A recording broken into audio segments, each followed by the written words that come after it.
Hey, it's Kevin Lawton of the New Warehouse Podcast here at MODEX 2022 in the booth, and I am going to be joined by Jason Bratton. He is the president of ePicker, and ePicker is a material handling equipment provider. In fact, they're an elite material handling equipment provider, so it says their website. So we're going to talk to Jason about ePicker, what it is that they do, and we're also going to talk about what makes them elite and what they're showing off here at MODEX today. So, Jason, welcome to the show. Welcome to the booth. How are you? I'm good. Thanks for having me. Definitely happy to have you on. So, ePicker, tell us a little bit about ePicker. What is it that you guys do? So, ePicker offers a full line of material handling equipment. We sell our products through distributors across the U.S. to end users. Okay. We pride ourselves on being different than some of the other manufacturers that are out there, understanding what customers' needs are and making sure that our equipment applies to today's current needs and what's driving business. Okay, all right. So you said you focus on being a little different, and I see you guys are elite too. You say on the website. So what makes you different? Obviously, there's a lot of material handling equipment providers out there, but what makes you guys different from the others, and what really brings you to that elite level? A lot of companies out there that make material handling equipment, when they sell that equipment to the customer, that's all they care about is getting the sale. Okay. ePicker is a little bit different. We understand what our customers are looking for after the sale, as far as support of the equipment, making sure it's maintained and up and running, and can be supported. We've got inventory here in the U.S. I know supply chain is a big topic right now, and shortage of products. So making sure that we have the right type of equipment for our customers when they need it, I think is something that makes us different than everybody else. Plus, understanding new trends and technology, lithium technology, for example. Right. Making sure we have the right product to support their needs, and specializing in e-commerce type businesses. Customers are wanting their products faster delivered to them. Right. And so making sure that equipment is up and running and serving the need to get that product out the door to the customers in a timely manner is very important. And we feel that our products help those end users be able to fulfill those orders faster.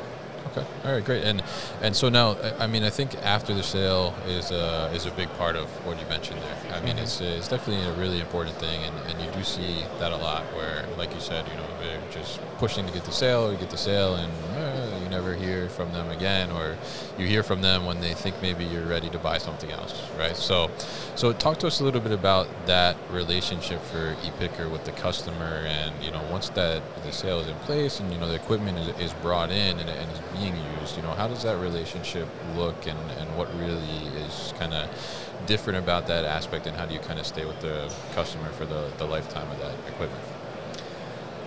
Well, since we do sell through distributors, our distributors are really going to be the face to that end user customer and take care of them. But supplying them with parts when they need parts to make sure the equipment's up and running, providing them with information to service that equipment, keep it up and running as quick as possible. Right. Those are things that we help and support.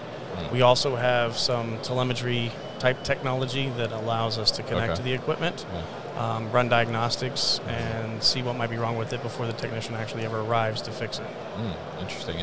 And so, with that technology, you're able to see things that may be going wrong with the machine from like a preventative maintenance standpoint, or see like something that is potentially about to break before it even breaks and potentially causes some type of safety issue. How does that kind of work? So a little bit of both, right? Yeah. So certain information you want to use for preventive maintenance. How much is that equipment running, and therefore when do I need to come out and inspect it and lube, grease, change things, but also that proactive management. So if we know that certain parts that are going to last for a certain amount of time, we can monitor that and try and get those repaired before they become a breakdown item. We all know that breakdown repairs are a lot more costly, not only from the cost of repairs themselves, but the downtime associated with those breakdowns. And so any chance we can help avoid those situations is always good for the end user. Okay, all right, very interesting. And now you mentioned in there too about the keeping up with the latest technologies, and you mentioned lithium specifically. So talk to us a little bit about, I think this is it's an interesting topic. It's an evolving topic around lithium, and whether switching to lithium is the right application for certain people, and should everything go to lithium? What are your thoughts on that, and the lithium versus lead acid conversation? What do you think? I think lithium has come a long way. If you would have asked me that question a couple of years ago, I probably would have told you that it might not be right for everybody. I think there still might be a couple applications out there, depending on the use case, that it doesn't work for. But for the majority of the customers, it's a very viable solution. And what was driving that would have been the price point before. But now that we're getting the price point to where it's easily adoptable, comparable to a lead-acid battery scenario, without all of the maintenance and upkeep that goes with lead-acid, it makes it much more viable for the masses. Yeah, very interesting, and I think that it's, like you said, it's come a long way in a couple of years, and it's certainly something that I think people are looking at more, and there's a big conversation around it. And I think, one of the things is a little bit, it's a little more costly as a barrier of entry, right? So how do you think that's going to evolve over time? I think when you get more and more adoption, people are finding ways to drive down the price from a manufacturing standpoint. We have seen it, honestly, recently an uptick in price just from a raw materials costing standpoint. Everything's going up in price now. But still, the overall cost is coming down. And the products that we bring to market are very price competitive. They come with a warranty that allows them to stand up to anybody else that's out there. And so, now that I think we're past that early adopter stage, a lot of large corporations are taking a hard look at it. Yeah, absolutely. And I think it's an interesting transition too. I think obviously there's a lot of the reduced maintenance and things on the lithium ion, which is certainly a benefit. So there's a lot of evolution there. Now we talked about, you mentioned in there some specific kind of e-commerce targeted applications as well. So obviously, with the pandemic and everything going on, e-commerce is just exploding, right? And it's not just exploded for a little spike or a little peak, it's exploded for the long haul, right? It's here to stay, for sure. Yeah. People like the convenience. They learn that it is convenient, and now they're sticking with it, right? So talk to us a little bit about, from the material handling equipment standpoint, how are maybe some pieces of equipment being tailored more to e-commerce versus like a B2B operation or like a cross-dock operation? How are we looking at the material handling equipment in a different way to be able to fit that e-commerce model? So a couple things. First and foremost, I think that, I'll call it the Amazon effect, right? People are expecting that product when they order today to show up at their door tomorrow. And the only way that can happen is if the fulfillment centers can get that product off the shelf, packaged and shipped out same day. And so historically, what would be take an order picker with a pallet, go fill up everything on that pallet, shrink wrap that pallet, and ship that pallet has now changed to more of a piece pick, right? An individual item pick. And so different types of material handling equipment is better suited for that application, where the operator can quickly go grab that off the shelf, and not necessarily at a low level, but be able to go up and maximize the warehouse in the vertical space to be able to go pick a single piece, bring it back to a pack and ship station, and get it out the door the same day. Yeah, and I think that going up higher obviously is certainly something that we're doing. And I talked to a racking company earlier today as well, and they're saying we need to go higher too to maximize the space utilization. And when it comes to kind of adapting the material handling equipment to be able to go that high, I know it's typically, in my experience, at least as a warehouse manager, it's kind of a special order kind of thing to do that a couple of years ago when I got some new equipment. But, how is that being addressed today? I mean, are you seeing more material handling equipment that's just being built standard that can go up to, 30, 40 feet versus what we were seeing in the past? We're definitely seeing equipment that can go higher. Absolutely. I think also, though, the narrowing of the aisles, right? So a traditional forklift that might fit in a 6 or 8 foot wide aisle is now operating in as small as a 4 foot aisle. Much smaller footprint allows them to have more product in that warehouse and be able to get to it faster. Yeah, I think it's an interesting point about the narrowness too as well. And obviously that takes special equipment to be skinnier and more compact to be able to fit through there.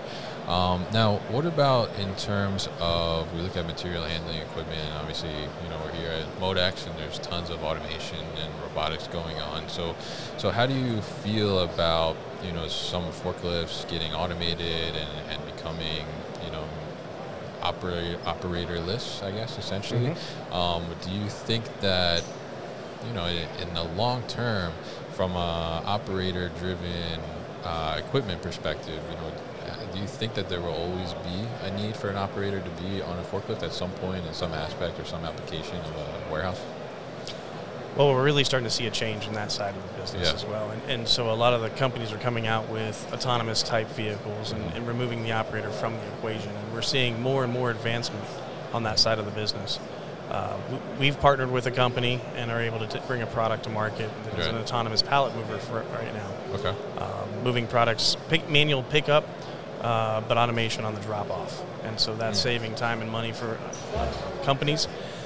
And we see that moving to more of a lifting type operation, picking off shelves, put away.